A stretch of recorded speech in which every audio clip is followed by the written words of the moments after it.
what is energy? Okay, well, it's succinctly defined as the ability to do work. And so what is work, as I was about to get to? Well, conceptually, work, when you're doing work on an object, you are transferring energy to that object. And if you're doing positive work on the object with the force that you're applying to it, well, then you're tending to add to the energy that that object has. And if you are doing negative work with whatever force you're exerting on an object, then you are tending to take away from that object's energy. Now, energy itself, as we will find, is not a physical thing, not like a thing that you can hold in your hand, but it is a quantity that is associated with the state of an object, its position, its speed, and a variety of other things.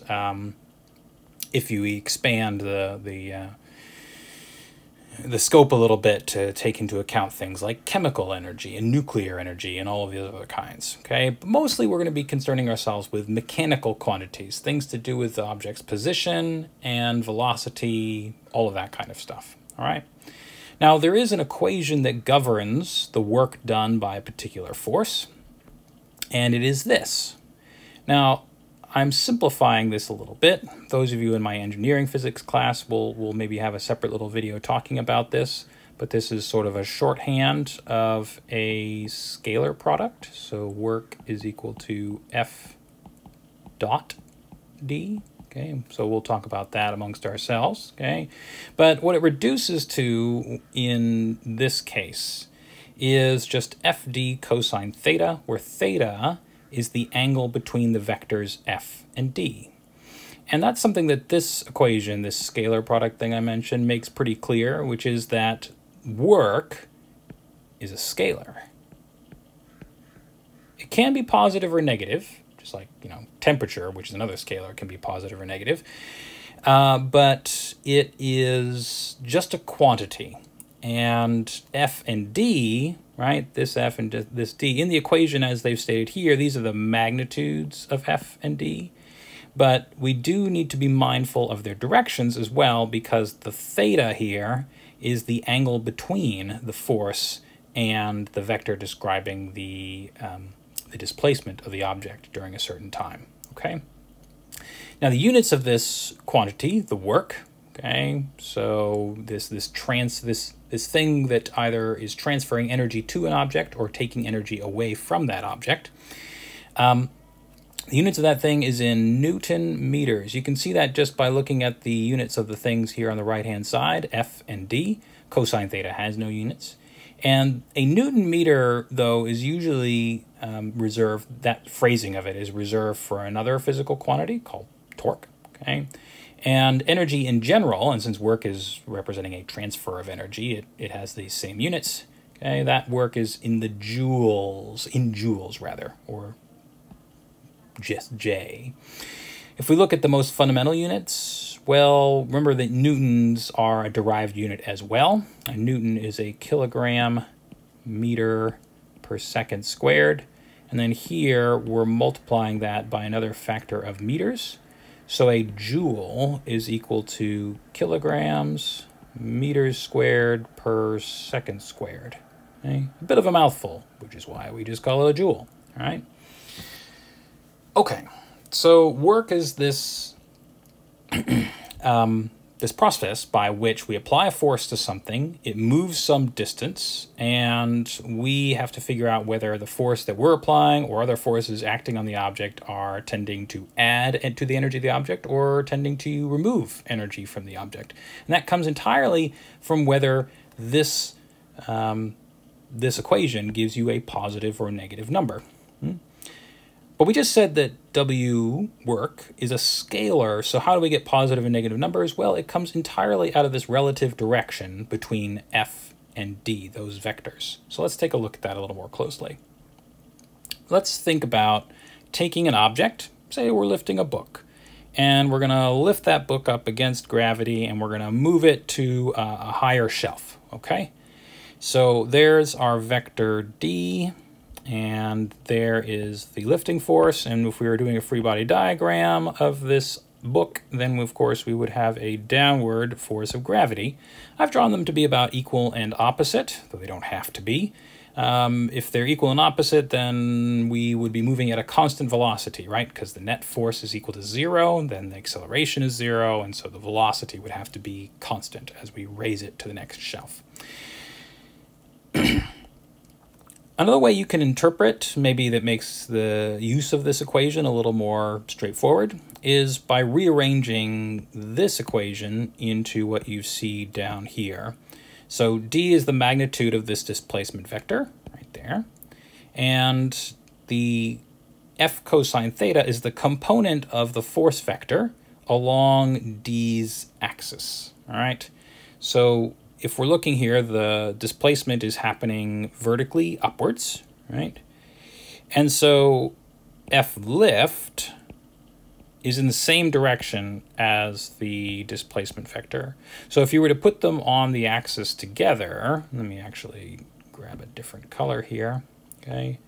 If we were to draw these separate from the object itself, so maybe actually let's draw ourselves a little set of axes here. And then we grab maybe red for the displacement, and then we grab green for the lifting force, okay?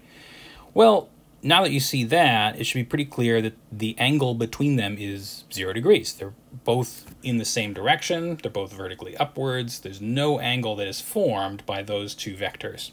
And so theta, in this case, for the lifting force would be 0, and we'd end up with a positive work. In other words, energy is being transferred to the book by our lifting force. I think the idea that, oh, well, we're adding to the energy of this object by lifting it onto a higher shelf, I think that makes some intuitive sense, okay? Like if it were to fall off that shelf, then it would have a lot more energy when it hit the ground, like after accelerating under gravity, than it would if it was on a lower shelf. So somehow we're adding to its energy by raising it up. That makes some sense, I think.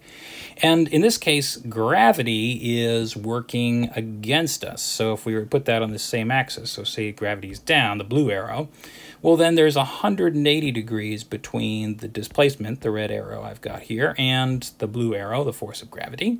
And so cosine of 180 degrees is, that's right, -1, okay? And so we would get a negative work done by the force of gravity, okay? And that means essentially here that the force of gravity is resisting the movement of this object from, you know, point A to point B, or shelf A to shelf B. And that should make some sense. We'll do another quick example here. That is for a guy pushing a box through some displacement x in this direction. Here it is. And we may as well get a little more practice with our force diagrams here. So let's see, we've got the force of the ground acting on the box. We've got the force of gravity acting on the box downward. We've got the pushing force from this guy.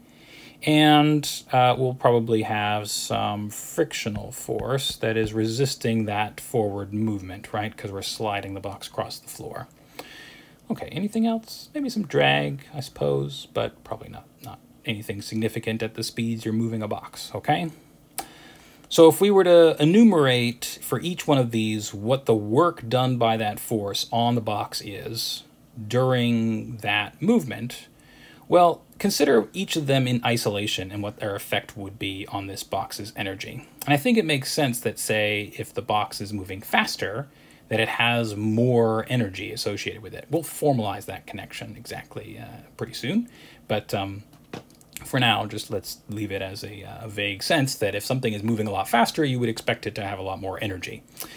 And if we consider the pushing force in isolation, go away thing, there you go.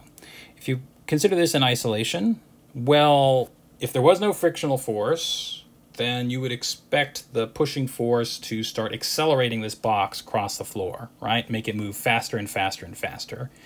And indeed, if we think about the angle between x and the pushing force, it's again 0. Cosine of 0 is +1. F and D in the equation are just magnitudes of the force and the distance, and so of the magnitudes of the displacement, so a distance. So we're going to have a positive work done. It's moving it faster. That makes sense, okay? And then if we isolate F sub F, well, it has exactly the opposite effect. If we stopped pushing and if the thing had some velocity, then the force of friction would tend to bring it to a halt, to make it move slower and slower and slower, so take energy away.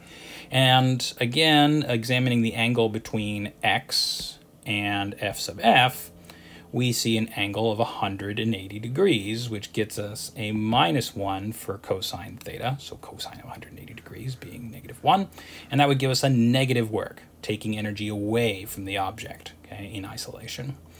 Now, an interesting little wrinkle to this analysis happens when we go to look at the normal force and the force of gravity. It's the angle between the displacement and those forces.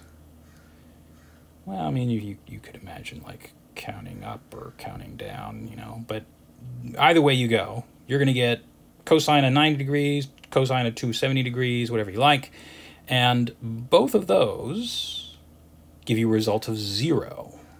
And so no matter what the magnitude of the displacement is, and no matter what the magnitude of these forces are, the normal force and the gravitational force, they do no work on the box during this movement. They're certainly there, right? But they do not have a component that's in the direction of the displacement or in the opposite direction to the direction of the displacement, like the force of friction was, right? And so they do no work, and that comes from knowing that the angle between them and the displacement of the object is 90 degrees. All right. So that's a quick crash course in the idea of work, this transfer of energy either to or away from an object. And I put all of that in more formal form there, okay? So when we come back, we'll do a quick example to do with work to illustrate a couple of other features of that equation. And where we're headed next is to connect this to a quantity called the kinetic energy of the object.